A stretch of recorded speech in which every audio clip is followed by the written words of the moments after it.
2024 Paris ఒలింపిక్స్కి ఇంకా 5 రోజులు మాత్రమే సమయం ఉంది. 117 మంది ఇండియన్ అథ్లీట్స్ క్వాలిఫై అయ్యారు. అందులో 5 రిజర్వ్ అథ్లీట్స్ ఉన్నారు.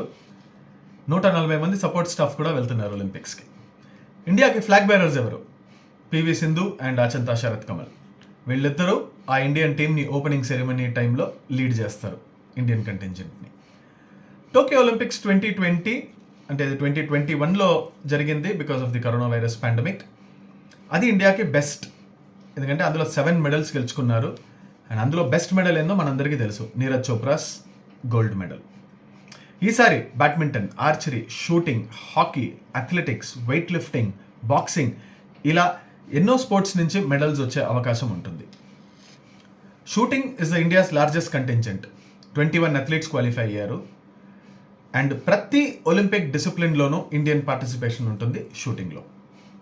హాకీ మనందరికీ తెలుసు, ఒకప్పుడు పవర్ హౌస్గా ఉండింది, మధ్యలో ఒక స్లంప్ వచ్చింది, ఆ తర్వాత బ్రాంజ్ మెడల్ గెలుచుకున్నారు టోక్యోలో.